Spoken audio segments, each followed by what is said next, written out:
Okay, so I'm going to be refuting Sammy's claim that women fail to receive equal pay for equal work.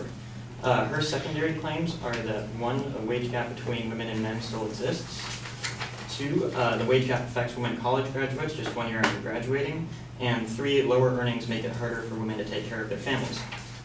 And my counterclaim is that the statistics behind the wage gap are misleading and oversimplified. So back to her first secondary claim that a wage gap still exists. Firstly, I think it's somewhat redundant in that it's essentially proving the same thing as the primary claim, that women fail to receive equal pay for equal work. But besides that, she uses the commonly cited 77 cents on the dollar statistic. The problem with this is that it's based on a raw Census Bureau number, and it only takes into account median earnings of men and women. It doesn't account for hours worked outside of full-time, so for instance, part-time work or overtime. And I'll get more into that later. One thing that the actual Census Bureau report says is it is important to note that the comparisons of earnings in this report are on a broad level and do not control for many factors that can be significant in explaining earnings differences. So our second point for the first secondary claim is that the wage gap is a result of a variety of forms of sex discrimination in the workplace. And I think that this is an example of causation fallacy because while there isn't enough data to entirely account for the wage gap, much of it is explained by differing choices men and women make with regards to their career. For instance, women tend to work fewer hours. As I was saying, the Census Bureau has a set definition of full-time, which is 35 hours a week. It doesn't count anything above that. So, for instance, if a woman was working 35 hours and a man was working 45, it would count that as the same amount of time, but obviously if the man is working more time at the same job, they're going to be making more money and gaining more experience. In addition, women tend to take more time off for maternity leave, and they are more likely to choose jobs with more flexible schedules, again, generally for maternal duties, which tend to pay less. So that was all from a study done by economists Francine Blau and Lawrence Kahn. And their study went on to find that when you take these factors into account, the pay gap reduces to 91%.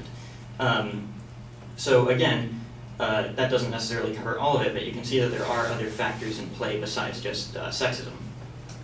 I should also note that many of the statistics cited by the advocate were from potentially biased sources. Generally women's rights groups, such as National Women's Law Center, National Organization for Women, and Wage Project. And some of those articles did not cite studies themselves. In fact, one of them actually just linked to another article as a citation that in and of itself did not cite an actual statistical study. One thing I found interesting was that a couple of those articles actually did talk about some of the other factors that could be in play. The article by the National Organization for Women did say a far greater proportion of women cut back or interrupt time in the paid workforce to deal with family responsibilities. 15 years after graduating college, male business school graduates at the University of Chicago were making 75% more than female graduates, unless those women had no children and rarely took time off. So I thought it was interesting that some of these articles, the authors do know of potential other factors, but they don't really seem to entertain the idea that they could actually play a part in the statistics.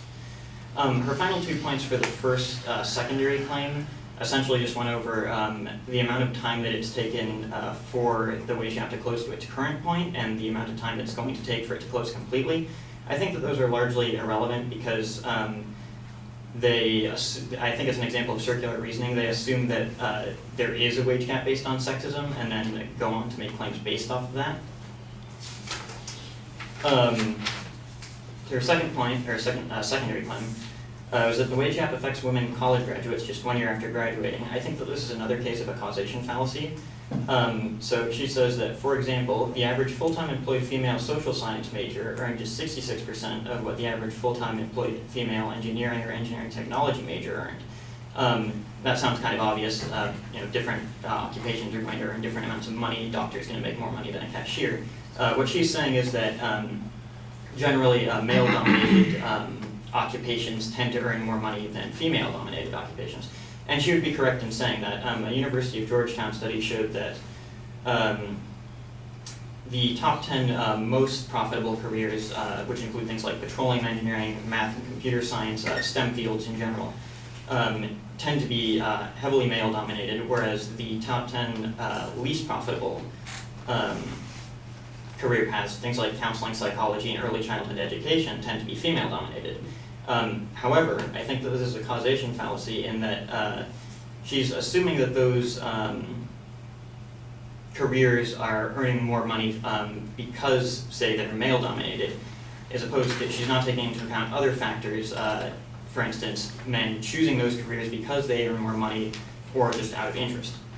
Her third point is that lower earnings make it harder for women to take care of their families. I think that this, like some of the earlier points, is mostly irrelevant because, again, it assumes that there is a wage gap caused by sexism, and then it makes policy and value claims based off of it. But again, it's assuming that the primary claim is already true.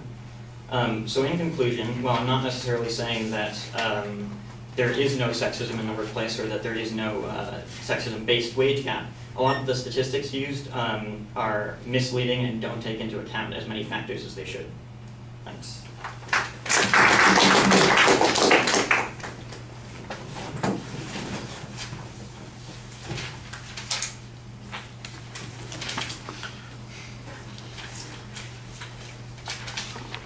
All right, well, the structural stuff is fine. Obviously, there's a huge amount of time spent on that first point, which is which is kind of like the baseline argument for everything else that follows. And you did a good job explaining why the raw data from the Census Bureau shouldn't be looked at the way it is. The notion that sex discrimination is less likely to be responsible for this. You make the explanation about the causation fallacy that you're talking about pretty well, and you give us some good examples. You've got a nice piece of statistical information that suggests that the gap, when we account for those factors, would be substantially smaller.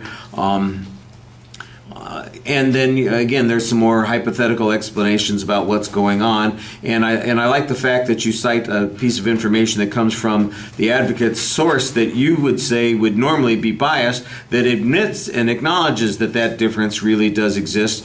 Once we get rid of the question of whether or not they have children, in essence, their sources are ignoring the variation that you've said probably accounts for most of these differences there, and I appreciated that. Then there's this argument about circular reasoning that you present that I thought you explained pretty well.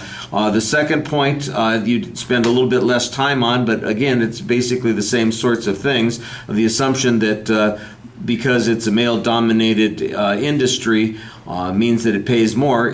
It's your argument is simply that men are drawn to those industries more than women are drawn to those particular industries. It's not that they pay more because there are men there. It's that they pay more because those jobs are different and they require different kinds of skills, and that more men choose that. I thought that was the clear explanation that you're presenting here. The third point you largely dismissed because it's based on those premises, and I thought your explanation there was fine.